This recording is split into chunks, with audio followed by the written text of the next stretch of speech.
Hello everyone, welcome back on our exclusive channel Sarsobit Dwivedi. So students, now you have only 45 days and today I am going to tell you how you all can achieve 80 by 80 in each and every subject.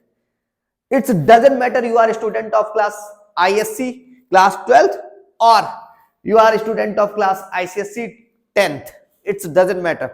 But each and every statement is same for both the class 10th student और also for the class 12th students. तो बच्चों सबसे पहली चीज जो निकल के आ रही है, साफ साफ लिखा हुआ है, don't waste a single minute.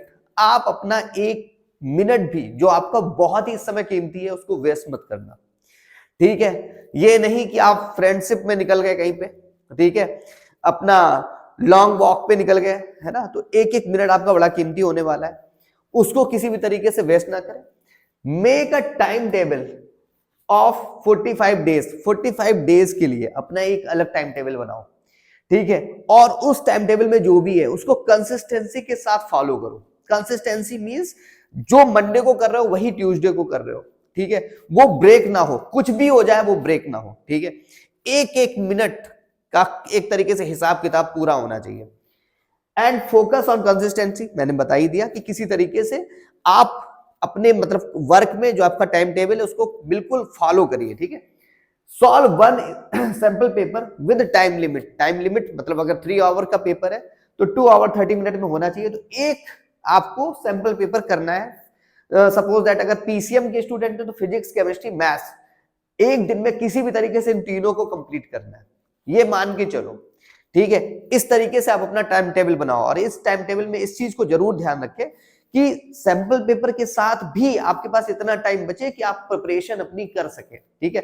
वैसे तो सैंपल पेपर के साथ आपकी प्रिपरेशन हो रही है, बट फिर भी आपको प्रिपरेशन के लिए अलग से कुछ और यूनिक क्वेश्चंस के लिए, क्योंकि सबको पता है सीएफक्यू, बिल्कुल बिल्कुल सीएफक्यू के लिए आपको अलग से एक कह सकते हो कि रणनीति टाइप की आपको बनानी होगी, ठीक है। तो बात तो हो गई पॉइंट नंबर फर्स्ट की। अब आता है point number 2, forget about board examination, pre board examination, ठीक है।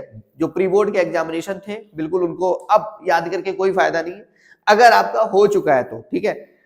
But learn from it, but हाँ उससे सीखो बहुत कुछ। जो भी प्री बोर्ड एग्जामिनेशन में अगर मार्क्स आपके कम है, ठीक है, तो मैं बिल्कुल नहीं कहता कि आप बार बार उन क्वेश्चंस को याद करें, इग्नोर करें उनको और आगे बढ़ें, ठीक है, क्योंकि वक्त अब आगे बढ़ने का है, ना कि पीछे की जो चीजें हैं, ठीक है। अगर कुछ बुरा है तो उसको भूल जाओ, अब अच्छा करने के लिए सीख लो, ये तो तय है, ठीक है।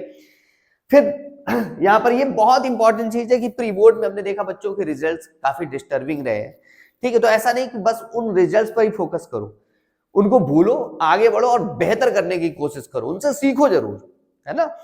नेक्स्ट पॉइंट आता है, share your doubt with friends and teacher. आप अपने डाउट जो है ना वो फ्रेंड्स और टीचर्स को जरूर शेयर करो, कि कोई भी अगर क्वेश्चन के पीछे का कोई डाउट रह गया है तो उससे जरूर कहीं ना कहीं आप अपने फ्रेंड से कनेक्ट रहिए। देखो सीधी सी बात समझ लो, ये तो बहुत मतलब हर जगह है कि आप जितना बेहतर अपने फ्रेंड्स के थ्रू सीखते हो उतना कहीं नहीं सीखते हो। फिर आती है बात, clear your concept deeply, make learning notes. आपको अपने कॉन्सेप्ट को डीपली सीखना होगा। कुछ ऐसी चीजें होती है जो एप्लीकेशन की तरीके से काम करती हैं, जैसे कि अगर हम बात करें क्लास 12th स्पेशली आईएससी में, तो डिफरेंशिएशन इंटीग्रेशन के फार्मूले, ठीक है, मतलब अगर लीनियर का कॉन्सेप्ट है, इंटीग्रल में आप लोग देखते होंगे जो स्पेशल फंक्शन होते थे उसके लिए अलग से कॉन्सेप्ट लगता था, जैसे integral of dx upon quadratic equation लिखी हुई है तो उसके लिए कुछ क्या कॉन्सेप्ट है ना। I think a D Y by D X करके हम लोग लेते थे, वो बहुत इंपॉर्टेंट मैटर करता है। हम ना कि केवल हम, मेरा फोकस आईएससी पे एक एग्जांपल दे रहा हूं, बट ये सबके लिए सेम है। फिर है यहाँ पे, don't forget to pay attention towards heavy weightage topic. जो आपके हैवी वेटेज टॉपिक हैं उनको बिल्कुल आप इग्नोर ना करें, उन पे बहुत फोकस रखें, है ना, उन पे मतलब अटेंशन आपको भूलना नहीं है कि उनको अटेंशन देना ही देना है। जैसे कि अगर हम बात करें स्पेशली क्लास 10th में, तो क्लास 10th में हैवी वेटेज वाले कौन कौन से, अगर आईसीएससी की बात करें तो फिर होगा mensuration, circle, triangle, coordinate geometry, है ना, ये ऐसे ऐसे जिसमें स्टैटिस्टिक्स, उसको कैसे भूल जाओगे, ठीक है। अगर हम बात करें इसमें क्या कहते हैं आपका क्लास 12th आईएससी में बात करें, अगर मैथमेटिक्स जैसे सब्जेक्ट पे बात करो, हम तो सारे सब्जेक्ट के लिए ये सबके लिए सेम है बेटा, ये सबके लिए सेम है, चाहे फिर आईएससी के स्टूडेंट हो या आईसीएससी के स्टूडेंट हो। आईएससी में क्या देखो फिक्स है कि मैट्रिक्स का क्वेश्चन, मैट्रिसेस के क्वेश्चन मिलते हैं, वो भी लैंग्वेज प्रॉब्लम, है ना, मैक्सिमम मिनिमम मिलता ही है, एप्लीकेशन ऑफ इंटीग्रल मिलेगा ही मिलेगा, है ना। तो ये सारी चीजें फिक्स है, इन पे कोई चेंजेस होने वाले नहीं है, ठीक है।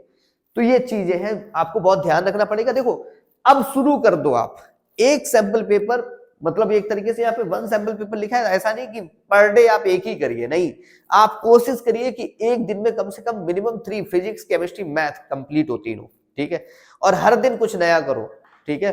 45 डेज के अंदर कम से कम 45 सैंपल पेपर तो होने ही चाहिए, अगर वो नहीं हो रहे तो मतलब कहीं ना कहीं प्रॉब्लम आने वाली है आपके लिए, ओके। तो बच्चों ये आपके लिए बहुत इंपॉर्टेंट पॉइंट है, इनको ध्यान से समझो, और यहाँ पे मैंने ऑलरेडी लिख रखा हुआ है, ठीक है, ओके। कंसिस्टेंसी पे बहुत फोकस रखना, कंसिस्टेंसी बहुत मैटर करती है, अगर कंसिस्टेंसी ब्रेक हो गई, ठीक है, आपकी तबीयत खराब हो गई, हाँ यहाँ पे एक बहुत इंपॉर्टेंट चीज मुझे याद आ गई कि तबीयत पे फोकस रखिए, ये भी बहुत इंपॉर्टेंट चीज है ना।